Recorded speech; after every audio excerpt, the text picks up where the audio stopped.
Hi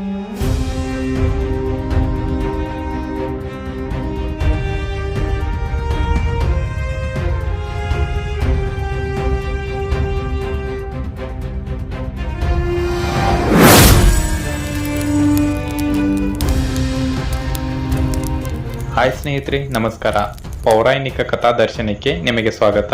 ಸ್ನೇಹಿತರೆ, ನಾವು ಹಿಂದಿನ ಸಂಚಿಕೆಯಲ್ಲಿ ಕರ್ಣನ ಕೊನೆಯ ಕ್ಷಣಗಳು ಹೇಗಿದ್ದವು ಎಂಬುದನ್ನು ನೋಡಿದ್ವಿ. ಅದೇ ರೀತಿ ನಾವು ಇವತ್ತಿನ ಒಂದು ಸಂಚಿಕೆಯಲ್ಲಿ ಮಹಾಭಾರತದ ಒಂದು ಸಣ್ಣ ಕಥೆಯಾದ ಬಕಾಸುರನ ವಧೆ ಅನ್ನೋ ಒಂದು ಕಥೆಯನ್ನು ನೋಡೋಣ. ಕಥೆನ ಕೊನೆಯವರೆಗೂ ಕೇಳಿ, ತುಂಬಾನೇ ಚೆನ್ನಾಗಿದೆ. ಪಾಂಡವರು ಹಿಡಿಂಬವನದಿಂದ ವತ್ಸ್ಯ, ಪಾಂಚಾಲ ಮೊದಲಾದ ದೇಶಗಳನ್ನು ನೋಡಿ ಬೆಟ್ಟ ಗುಡ್ಡಗಳನ್ನು ದಾಟಿ ಏಕಚಕ್ರ ನಗರಕ್ಕೆ ಬಂದಿರ್ತಾರೆ.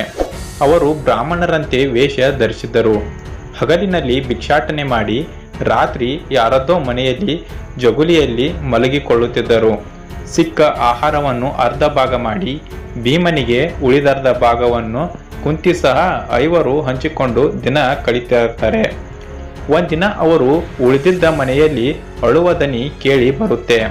ಆಗ ಕುಂತಿಯು ಅವರ ಬಳಿಗೆ ಹೋಗಿ, ನಿಮ್ಮ ಕಷ್ಟ ಏನೇ ಇರಲಿ, ನನ್ನ ಮಗನು ಅದನ್ನು ದೂರು ಮಾಡುತ್ತಾನೆ ಎಂದು ಸಮಾಧಾನ ಪಡಿಸ್ತಾಳೆ. ಆಗ ಅವರು ಅಡವಿಯಲ್ಲಿರುವ ಬಕಾಸುರನ ಕುರಿತು ತಿಳಿಸ್ತಾರೆ. ಅವನು ಊರಿಗೆ ಬಂದು ತೊಂದರೆ ಕೊಡುತ್ತಿದ್ದ.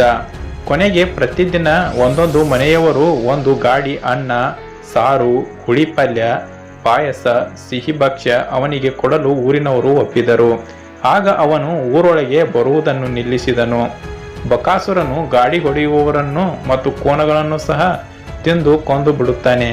ಬ್ರಾಹ್ಮಣನ ಮನೆಯಲ್ಲಿ ಅಳಲು ಕಾರಣವೆಂದರೆ ಮರುದಿನ ಪಾಳಿ ಆ ಮನೆಯವರದಾಗಿತ್ತು.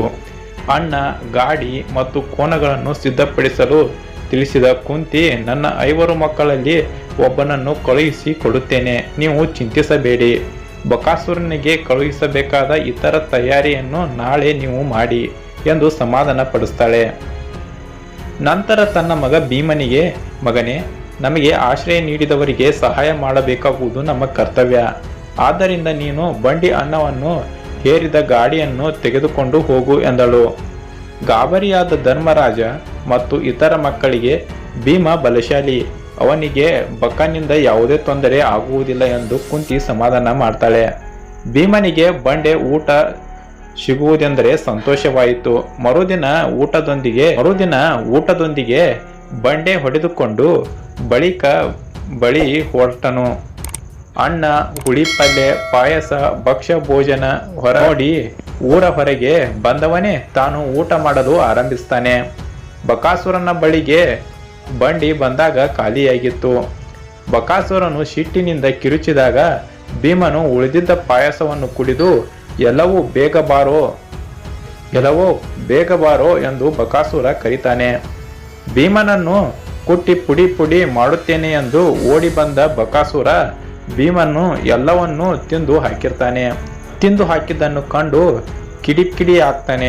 ಆಗ ಭೀಮನು ಬಕಾಸುರನ 2 ಕೈಗಳಿಂದ ಮೇಲಕ್ಕೆತ್ತಿ ನೆಲಕ್ಕೆ ಬಡಿತಾನೆ. ಆಗ ಭೀಮ ಮತ್ತು ಬಕಾಸುರನಿಗೆ ತುಂಬಾನೇ ಜಗಳ ಆಗುತ್ತೆ ಮತ್ತು ಅಲ್ಲಿ ಯುದ್ಧವೂ ಕೂಡ ಆಗುತ್ತೆ. ಭೀಮ ಬಕಾಸುರನಿಗೆ ಮಲ್ಲಯುದ್ಧಕ್ಕೆ ಆಹ್ವಾನವನ್ನು ಕೊಡ್ತಾನೆ. ಆಗ ಬಕಾಸುರನು ಒಬ್ಬ ಶಕ್ತಿಶಾಲಿಯಾಗಿರ್ತಾನೆ ಮತ್ತು ಒಬ್ಬ ದೊಡ್ಡ ರಾಕ್ಷಸ ಆಗಿರ್ತಾನೆ. ಹೀಗಿರುವಾಗ ಭೀಮ ಮತ್ತು ಬಕಾಸುರನಿಗೆ ಒಂದು ದೊಡ್ಡ ಯುದ್ಧವೇ ನಡೆದು ಹೋಗುತ್ತೆ. ಆಗ ಭೀಮನು ಬಕಾಸುರನನ್ನು ಎತ್ತಿ 2 ಕಾಲುಗಳನ್ನು ಹಿಡಿದು ನೆಲಕ್ಕೆ ಬಡಿಯುತ್ತಾನೆ. ಇಬ್ಬರು ಮದಗಜಗಳಂತೆ ಹೋರಾಡ್ತಾರೆ.